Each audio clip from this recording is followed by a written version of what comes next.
I got a red rooster named Speedy Beady,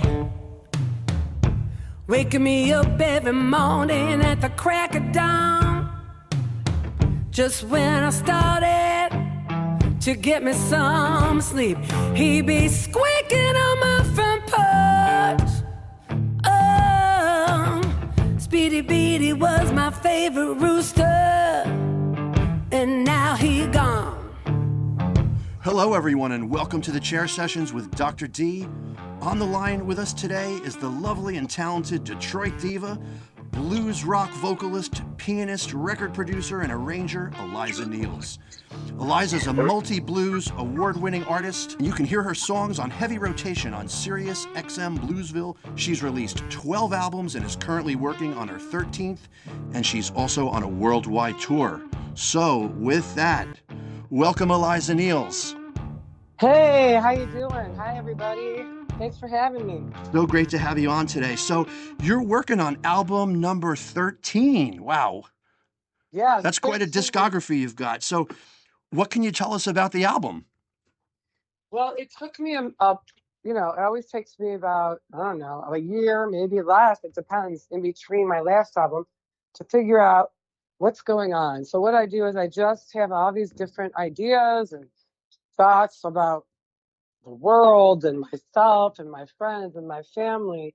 And I jot them down in this folder, or I put them in my phone. And if things start taking shape, it just starts to happen, and I'll have a song that I actually wrote way before 2 years ago, but that came to my forefront in my mind. And I said, you know what?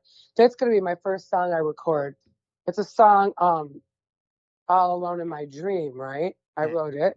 So I went and did the demo for it, and I figured that'd be a first song for this new album, and just see where it's like a pattern with me of emotions and things that happen. So that was the first, and I did that at my loft in Jersey, where I live, Jersey City. I'm from Detroit, and I recorded the pre-production for it. It's a ballad, and I kind of let it sit, and then just recently here in Florida, I was asked to play a new song, so I played it live to the audience, and they loved it. Nice. I figured that's the first new song from my new album. So I have all these ideas jotted down, so I'm just getting them all out of my head here in Florida with my co-producer, Mike P. from Detroit, and we're working real hard on it. In fact, I have to be there at 12. We're laying down some drums with Justin Headley from Damon Fowler's band. Oh, nice. DeSoto Tiger, and he's great. So we're on it. So the first song came out really good, and I like the direction. So here we are. I just keep going, and I do at least 15 to 20 songs, and then I narrow it down to what fits that cycle. Nice. So you've got a pretty good... That's what I'm doing. Yes. Well, you've been doing a lot, and so you've got a pretty nice archive that it seems like you can kind of go into and pull out, and whatever's resonating, you can kind of make the demo for. And I got to say, I love the emotional intensity on your songs. One of your superpowers. Yeah, that's so nice of you. When I let everything out, it seems like it heals me, and then on the way back, it heals people in the audience. Like I played it the first time, this new song, All Alone in My Dream, in Inglewood. I know Bradenton the other day, and I had people crying. They came up to me and said, "When is that coming out?" I said, "It's coming out soon." So you're the first group that heard it, and it was really nice. It was such a nice, it's hard to do that, let your emotions out like that, but sometimes I just have to do it, and I just go for it, and that's what I do. I think you nailed it. You have to go for it. You've got to let it out. It's catharsis. Like you said, it's cathartic for you. It's cathartic for the audience, and I think it honestly is pure testament to the transformative power of music. Right. And it is. That's what moves us. It's what heals us. It's what makes us feel good. It's what gets us through tough times. You mentioned it just a couple minutes ago about everything going on in the world. I mean, oh God, we need music. We need music. We need a message more than ever before, and you are delivering it with such intensity, and I love it. Thank you. Absolutely Thank you so love much. it. It means so much too. And So you've got the first track laid down for the album, for the new album? Yep, we're doing drums on it today, and I have at least, let's see, 9 more that we did in the past 2 weeks over at Mike P's. He's from Detroit. He moved to Nashville. Now, we've been working together since 1997 when we were both 10, you know. No. And we're just, you know, very he worked for the studio that I was working at, Barrett Strong, the Motown Legends studio. He was the engineer. And we've just been like, he's like my brother. Like we're musical buddies. He like listens to me and doesn't like try to change what comes out of my brain. He goes with it. He respects your creative process. He respects it, and then he enhances it and lets it flow. He doesn't say, you know what, let me just do it all over again. That's not going to work. Like a lot of different producers I've met have done. So he's like I said, he's my co-producer. He's plays every instrument. He's a guitar player. In fact, he comes with me whenever I'm in Florida or whatever gigs we can get him on. But he's phenomenal, Mike Pual. Well, that's awesome, and it's nice that you can get, you know, you can work with somebody who, like you said, is kind of aligned in your groove, not trying to change your groove, but maybe complementing it, like you said, enhancing and developing it. Yeah. To where it needs to go. Yeah, because I've had way long ago, I've had people change the whole thing. It's like that's my song. That's not even my song anymore. Right. Know? So that's what the thing is, and sometimes you doubt yourself and say, maybe it does need to be changed. Maybe, and then I've had instances where sometimes that does work. But for the most part, when it stays true to what I do, I get the best reaction from myself of like cleansing my soul, and also people. Right on. They say they like it. They really relate to it. So I'm going to stick to it, and it gets on, like you said, like it gets on Bluesville, Sirius XM. It gets, people always tell me they like it because it's different. It's a little bit different from everything else. So I'm going to stick to it. You know what I'm saying? Absolutely. And sometimes it's a fine line, don't you think, between trusting your instinct and then, but also wanting to be flexible and listen to someone whose maybe opinions and ear you trust and respect. Yes. And so someone who knows you. Yeah. Exactly. So far so good. We just keep on. We got about 9 more tunes. I can't wait for everyone to hear. I think it's really going to be cool. There's a lot going on in the world, so there's something about that. There's stuff to make you feel better. There's all different things. That's awesome. I'm excited for you all to hear it. Bluesville, heavy rotation, not only one track, a number of tracks throughout the day. I hear your songs on Shamika's show. I hear it on Early Times show and Joe Bonamassa's, a number of tracks. So let's talk about Speedy Beady. Yeah, okay. Speedy Beady, man, that is a catchy tune. That's hilarious, right? I'm sorry, I just had to open something. So that one's on heavy rotation on Bluesville, and you just can't help singing it after you've heard it. So tell us a little bit about Speedy Beady. Well, Speedy Beady, it's funny. Everything my mentor, the Motown legend Barrett Strong, used to tell me, I used to put it in my memory bank. He would tell me so many things. I'm like, that's hilarious. That's funny. I'll never forget that story. So he had a rooster named Speedy Beady in Detroit. I love it. Okay. And every morning this rooster would wake him up. He'd come to the, yell at him through the windows. He'd be up in the tree looking at him going, at 5 a.m, and he wouldn't shut up, right? And one of my favorite songs by Howlin' Wolf is that one, I got a red rooster. Oh yeah. Or the other one, Yep. The one that doesn't crow for days. Right. So this is totally opposite of that rooster. So I figured, you know what? That's funny. So I wrote about him, even though it's a true story. I embellished it about, of course, a guy. Of course. 6 up all night. It's a double entendre. It's blues. Yeah. And it worked. And then I heard a track that Mike P had, and he played it for me, and it just sounded like a rooster walk. And in my mind, I swear, it's so funny. He just played me the track. Then I said, let me just throw this down really quick. I had nothing written. It was just kind of in my head about this rooster, because when I heard that lick he played, down, down, down, down, down, it sounded like a rooster. So that, I don't know how it did, but it came to the forefront of my mind, like, sing about Speedy Beady. Isn't that weird? No, it's So I not started weird singing. at all. So it just came right out. I got a red rooster, and I started Damn singing Speedy that. Beady. Yeah, right. And then I just started, making stuff up on the spot. Well, I got to tell you about that too. The way that with the vocals on that and the way you sing it, it really creates a visual. So you could, like you get the visual of that rooster clucking around like a peacock. Yeah, right? Yeah, that's it. It really creates a pretty heavy visual, and it's catchy, and it sticks in the brain. So yes. Well, that's cool because I went home after I did it and started writing like the rest of the verses. Went back and we knocked it out, right? And so it's been on since May in heavy rotation. So now it's almost been 6 months or more. And then they play Candy Store, my other songs still. They play Queen of the Nile. They play Sugar Daddy, Black Crow Moan. Colorcrimes. They play all that. And I'm just so like, wow, this is so cool. Like that was my whole goal. Like I got to get this stuff to the people to hear it, Yeah, that's the important part, right? Right. That was in 2015 when they started playing Breaking and Entering when I broke into the blues, right? So I'm just knocking on wood and thanking God it's still going. So we got our new single will probably be out in December, January timeframe, for the new album release shortly after that. Cool. Before we leave Speedy Beady, I was reading somewhere. So is that up for?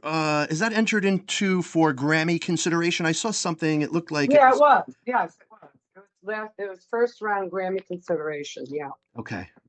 Yep. I was happy about that. That's pretty cool. Yeah. So a lot of songs, and it was in the contemporary blues section, so that was really good.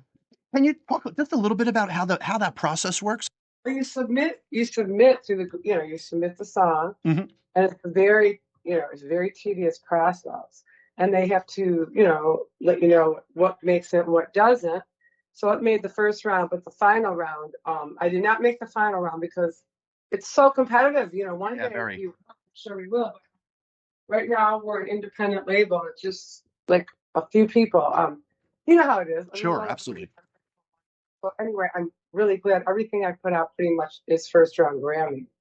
Considering.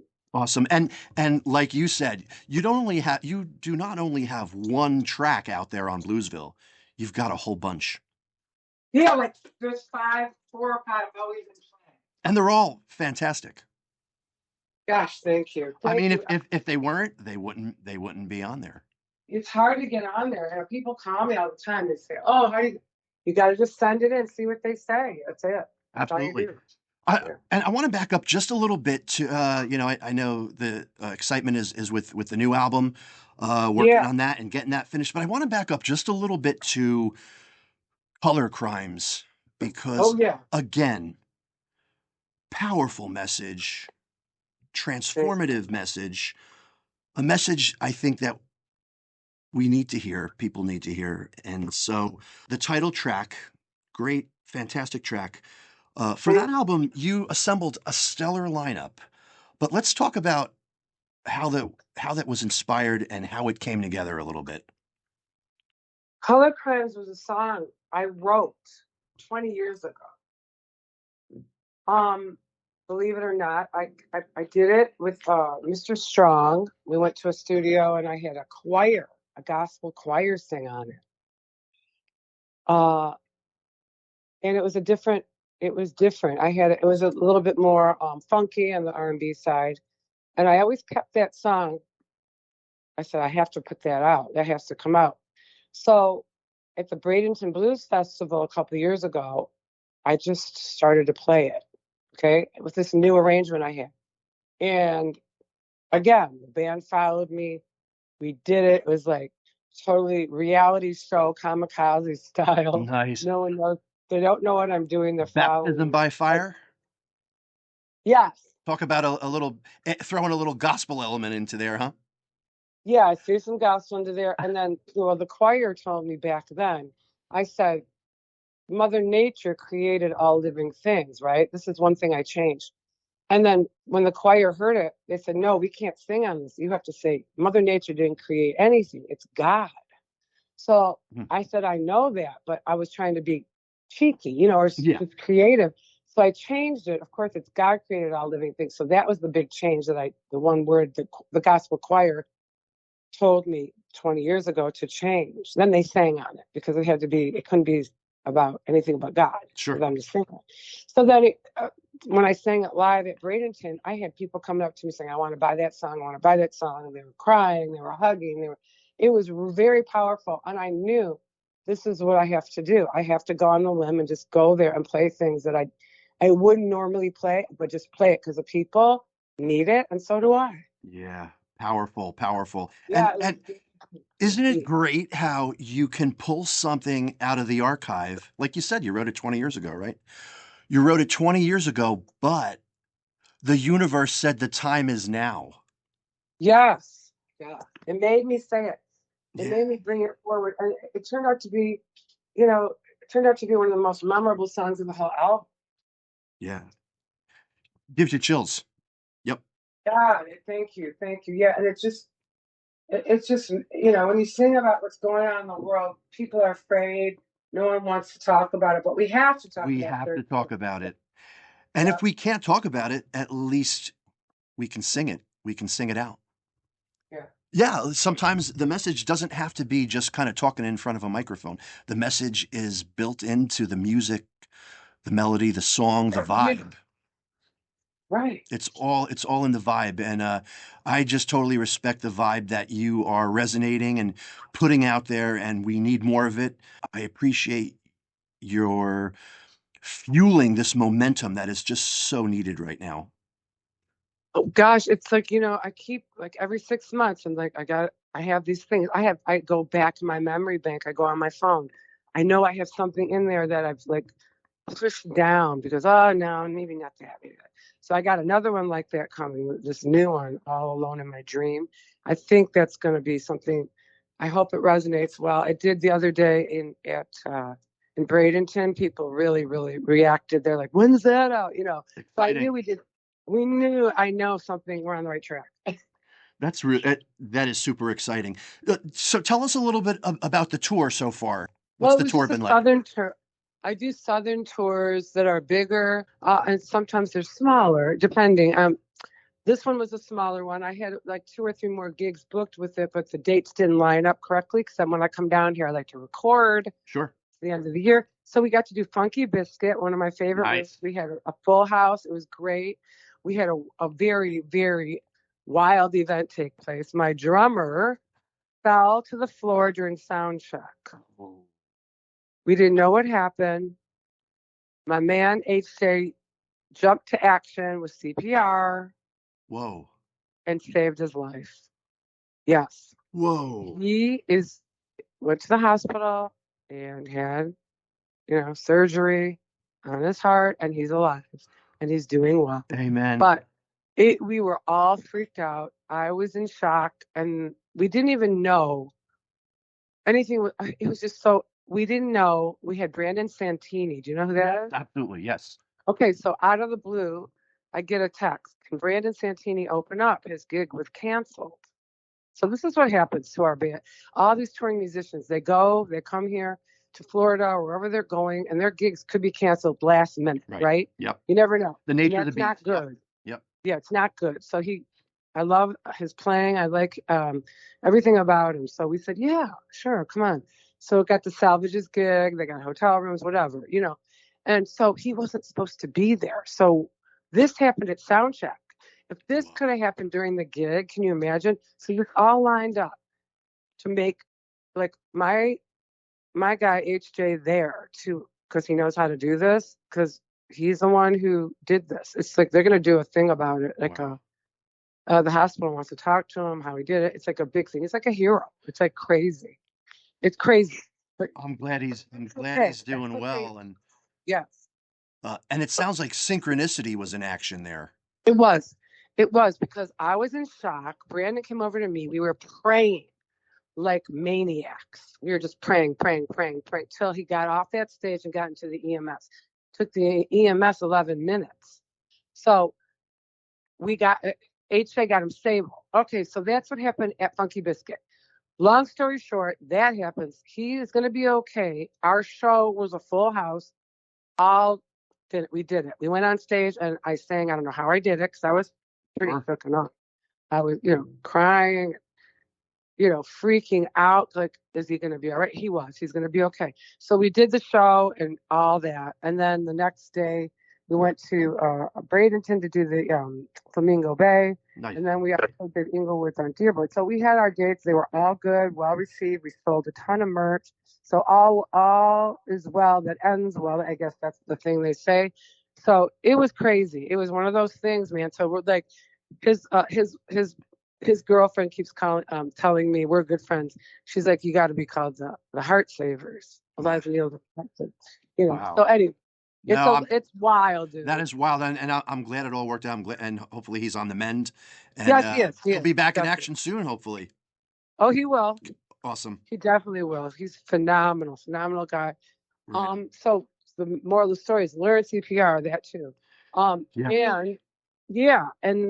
so now I'm back here in Florida for another 5 days to finish this as well as I can. The album is going to be about 10 songs, and awesome. Just get some sun here and get that done. And then I'm going to go back to Detroit and see my mom for Thanksgiving. And then I'm going back to Jersey to start doing, I got a gig at Lizzie Rose. Lizzie Rose, right on. That's Thursday, December 11th. Tell us a little, you've played the Lizzie Rose and sold out the Lizzie Rose quite a few times. So tell our audience about the Lizzie Rose and your show there, a little bit about what to expect.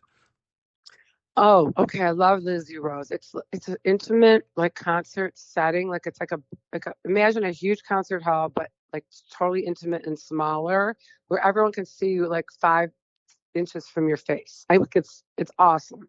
So we get really quiet. We can play really intimate stuff, and we get to interact with the audience really closely. And it's a beautiful Victorian house, and the stage is beautiful. The sound is great.